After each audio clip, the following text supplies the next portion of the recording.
Super Rugby Saturday games. We got 2 games on.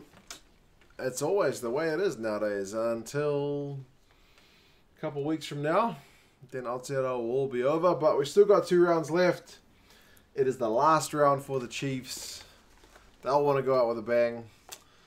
And then they're back to the start for the AU competition. We're back to those kind of rematches of those first round games. So it's the Waratahs against the Reds. But anyway, I will start with the first one, which is the Canes hosting the Chiefs.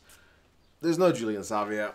He signed for the Canes for the remainder of the competition, which is this week and next week, but he's not in the lineup. With Ben Lamb leaving, you thought maybe he's a chance, but I think the coaching staff said realistically he was never a chance. So that's a pity. They would have been at home in the now named Sky Stadium. Would have been nice to see Julian. He looks in good shape.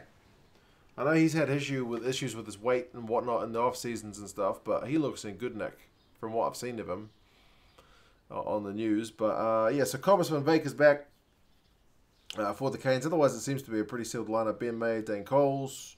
Good to have Dane Coles, fit. Tyrell Lomax, who still needs to impress, I think, for the Canes. He's not quite been up to scratch for that All Blacks shout anyway. Blackwell, Scrafton have both been good. Princep, Karifi, and Adi Savea have all been good. You wouldn't say, though, that Adi Savea has been head and shoulders above anybody else. I think Karifi, if anybody, has probably been the outstanding one, but Princep's been better than people give him credit for as well. Peter Nada and Jackson Garden Bishop 9-10. Aso Umaga Jensen 12-13. Umaga Jensen has been good. Remember, Lamape is injured, so that's pretty bad news. Hussein 11, Van Veek 14, and Barrett is 15. John Lowe's on the bench, so again, there's no Julian Savea. I don't think the Canes can win the competition now. From my brief look at the table, I think no matter what happens, it's between the Blues and the Crusaders. In all likelihood, all the Crusaders need to do is get a win over the Highlanders. I think even if the Crusaders got a loss in Sunday's game and then lost to the Blues, that would put the Blues above the Canes, I believe. And if the Blues and the Canes drew, I think that would put maybe the Canes level with the Crusaders if they got 2 bonus point wins. Somebody correct me if I'm wrong, but I don't think the Canes are in with a shot. But sure, they'd like to go out with a couple of wins. Speaking of going out with a win, the Chiefs with no wins. Some people like to write it, wins, draws, losses. That makes it 007. The James Bond number is not one you want to have when you're looking at a win-loss record, and that's what the Chiefs are at, man. They're staring down the barrel of a whitewash Super Rugby Aotearoa season. This was the team that was second favourites. This is Warren Gatland, the guy who's supposed to be, he's Lions coach next year, supposed to be in the running for the Chiefs gig, not Chiefs gig, All Blacks gig long term. It's not looking likely, but anyway. His whole coaching career does not get flushed down the toilet based on one season, but it's been a pretty bad look, you have to say that. They've done a fair bit of shifting around. I think the biggest omission is probably Lachlan Boshier, as he's just rested as well. So, yeah, he is not playing. Sam Cane's still at 7. Luke Jacobson's back at 6, which is good news. Saul Kula's still there, 8. Akoi comes into the second row from the bench. Mitch Brown's still there. Lalala. Takiaho gets a start. Norris gets a start. I think that's his first start for the Chiefs.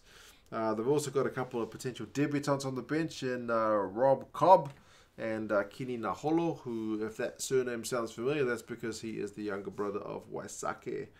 So he is on the bench. The backs, Brad Weber, Caleb Trask gets the nod over Cruden.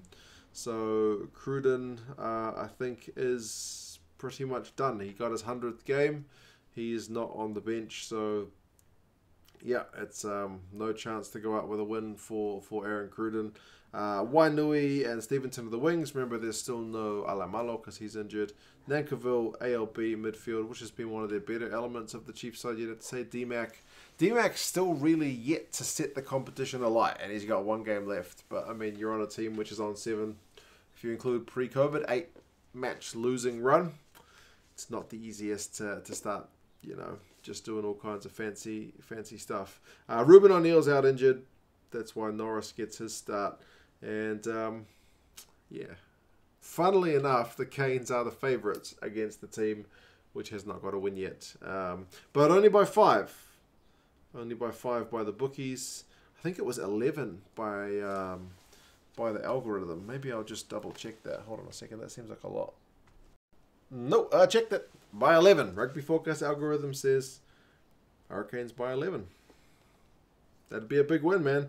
The Chiefs, although they are winless, they have had a bloody lot of close games, so they're not terrible despite what their record would have you believe. But yeah, if the Chiefs can't get fired up for this one, I don't know what will do it for them. Anyway, the next one is the Waratahs hosting the Reds at the Sydney Cricket Ground. Like I mentioned, their competition has kind of gone full circle. All the teams have played each other once. Now we're back to the start where the Force are on the bye. The Reds and the Waratahs played in the opening round where it was played at Brisbane. The Waratahs lost that one 26-32. And the Waratahs record's not the best either. It's still better than the Chiefs because they got a win. But the Reds somehow are still second in this competition despite having 2 wins, a draw and a loss. The Waratahs are 4th, 1 win, 3 losses. So Brumbies are still the team to beat. And the Rebels are in there with a shout. The Force are looking to avoid the fate of the Chiefs currently. Likewise, they've been close in their games too. But yeah, Waratahs against Reds is always a bit of a heated one, you know, traditional rivals. So again, these two teams should be pretty fired up to play each other. There doesn't seem to be a whole bunch of changes again in this one. Angus Bell is back. And remember, he got a torrid time when he played in that opening game against the Reds, but he's on the bench for this one, so maybe he gets a bit of protection from that opening Red scrum. So it's Robertson, Horton, and Harry Johnson-Holmes, front row, Hannigan, Simmons, second row, Simmons is captain, Swinton, Hooper, and Dempsey, back row. Hooper, you know, without the captain's duties, seems to be doing pretty well. Certainly puts in a lot of tackles and been getting a lot of turnover ball. Jake Gordon's back at number 9, Will Harrison's 10, Carmichael Hunt 12. Lalakai Foketi is back at 13, so that's also a bit of a good news story. Maddox, Ram, and Newsom are the back 3. Ram is probably my guy who I severely underrated prior to the competition, who's actually been pleasingly impressive. For the Reds, they've gone with pretty much the same lineup, except Jordan Pataya is the obvious candidate starting in the number 14 jersey. He came on after like 20-odd minutes in the last game. Last week, you know, he had a big injury layoff and he looked really sharp. Goodness knows I want him to stay fit because he's still a very young man and has had a torrid time with injuries. So I hope he stays fit. Xander Paenga-Mosa, Tupou front row. As I said, they gave the Waratahs quite the workover in that first game, so they'll be looking to do the same. Blythe and Salakai Loto second row. Scott Young right and Harry Wilson are the back row. And Australia just seems to breed back rowers. So that'll be an interesting matchup. The likes of, you know, Liam Wright, the kind of up-and-coming, you know, young captain against Michael Hooper, the established Wallabies captain who's taking a break from Waratahs captaincy. Should have a bit about it. Interestingly, Malalua retained the 9 jersey, which means our man Tate McDermott is riding the pine. I thought maybe a week off because McDermott had been playing a lot of minutes, but it's 2 weeks in a row, so interesting to see what Brad Thorne is up to. Jock is still there at 10. That's James O'Connor. Hamish Stewart, Hunter Paisami is the midfield again. Dalgunu's on the other wing alongside Pataya. Dalgunu's been in top form as well. And Jock Campbell continues on at 15. Like I mentioned, it was 32-26 in week 1. So relatively close, but relatively comfortable, if you know what I mean. One of those ones is not a blowout, but it's not exactly in it to win it at the end. Both the bookies and the algorithm have got the Reds winning it.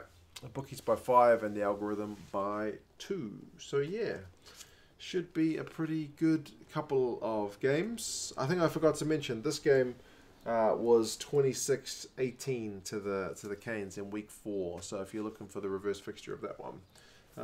But yeah, I'm looking forward to these ones. Should be a good Saturday of rugby. And yeah, you guys let me know your thoughts on these games. Who do you reckon is going to get the job done? Can you see the Chiefs going winless for the entire season? Or do you see them getting an upset win in their final game before they're on the bye on that last round?